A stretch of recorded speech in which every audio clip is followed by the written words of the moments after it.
Week 2 is here. Super excited about it. Week 1 just felt great to get back into the groove of the NFL season.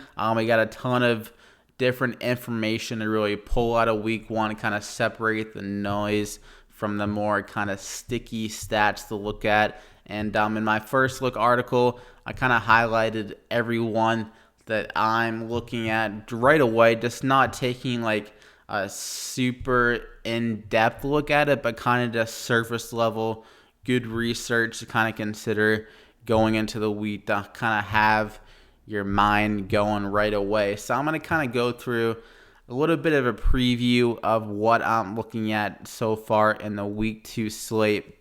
So first up, one of the parts of my piece is game script target. So that's obviously a big part about DFS is picking the right games that's gonna turn into a positive game script. Obviously, not every Vegas line is gonna turn out as expected, but typically, I mean, these guys are very good at making the perfect kind of spreads and kind of implied game scripts. So a few of the guys that I'm looking at in these game scripts, the first one is gonna be the Falcons +5 at Dallas. Just a super pass heavy offense, just perfect for fantasy scoring.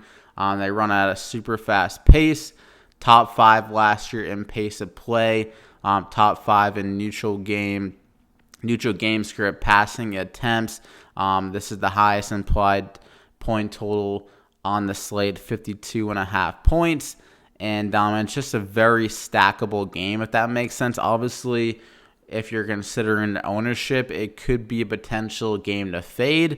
But I feel like this game is just way too good for upside and just a very good floor with everything considered. Dallas, a very attackable defense in the secondary. So I think there's a lot of beneficial or easier matchups already in this matchup, and then on top of that, just how fantasy friendly this Falcons offense plays. Matt Ryan had 54 passing attempts. We saw Julio Jones and Calvin Ridley both kind of lead Week 1 in air yards, both top 5, and it's just a great situation. So I think you can do very well this week starting off your lineups with a stack of Matt Ryan, Julio, Calvin Ridley. You can go even maybe pivot off Ridley and go to Russell Gage if you want to go a little bit lower ownership. You can throw in Hayden Hurst as your tight end. Hurst, not the craziest of upside, maybe a little bit more of a cash game play, but still it gives you some exposure to this Falcons offense, and I think you can play on the other end of this game very easily with the Dallas Cowboys, Ezekiel Elliott, Amari Cooper, who had a very good Week 1 usage-wise, even with CeeDee Lamb added to the team. So a very attractive matchup there. Another game I'm looking at is going to be the Titans -9 versus the Jaguars. Obviously, Derrick Henry, just an elite play every single time out when this guy's getting a positive game script, and that doesn't change here. Against the Jacksonville Jaguars, they looked good in offense in Week 1, but their defense was still very soft. I mean, the Colts had a lot of drives where they were able to rack up some yards. I feel like most of their drives weren't like many 3-and-outs. They were just kind of consistently moving down the field against the Jaguars. The Colts, just the only thing is that their defense couldn't hold up. But I think the Titans should do a much better job against this Jaguars offense, keeping this game in a neutral to positive game script for Derrick Henry. And he's one of the biggest kind of guys, splits-wise, looking at him in positive game scripts versus negative. When they've been 5-point favorites or higher, he averages 20.5 fantasy points per game, over 100 rushing yards in that split an average, and over a touchdown, 1.4 touchdowns on average. He had 34 touches last week, which led the NFL.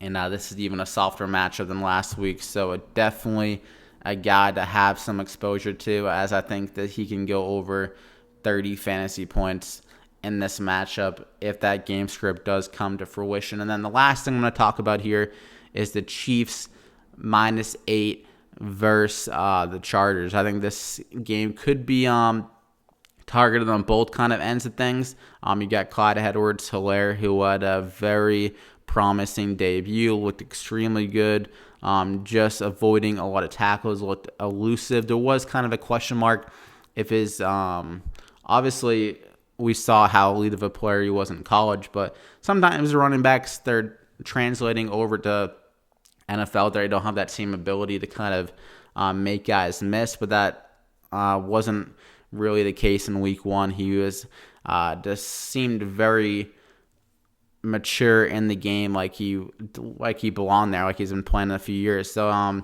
think this is another matchup here where you can get going. They should be up in this game. Chargers offense looked pretty disappointing. I don't see them keeping up with the Chiefs offense at all. So, and Edwards-Helaire, a guy that got a ton of usage when they were up in the second half. He was getting a lot of rushing attempts when they were kind of chewing more clock.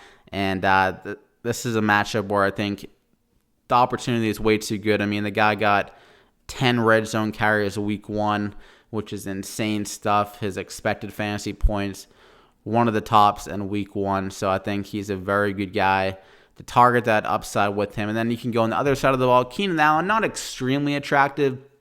Maybe get more cash game because I don't know if his upside is crazy. But this is the matchup where he did very well against last year.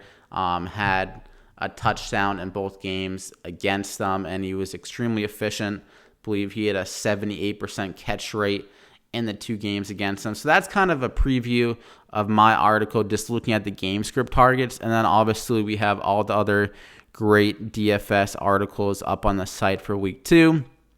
I covered in my video kind of a preview of everything we have. Not everything for week 2 is uploaded yet. On the site, we have a few more articles coming your way, but we got the wide receiver cornerback matchup. We got college football DFS slate breakdown, a kind of a week 1 recap. Scott's going to be uploading his kind of full breakdown of DFS plays on Friday. And we got the podcast done yesterday. You can watch that on replay on the Fantasy Points site for their full DFS breakdown.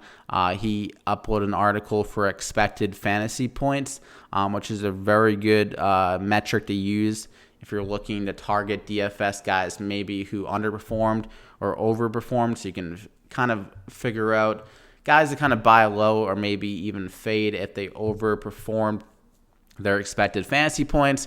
And obviously mentioned in the first video, the DFS supermodel, targeting the most obvious kind of misprices on the slates based on salary ownership projections.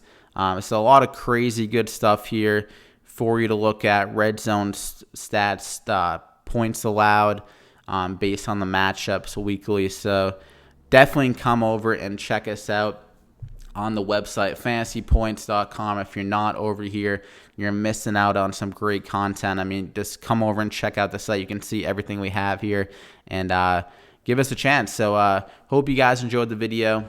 If you have any questions, leave a comment down below. Maybe we'll be able to answer those for you. And drop a like in the video if you did enjoy it. Make sure to subscribe to the channel. Continue to get some more content. And I'll see you guys later.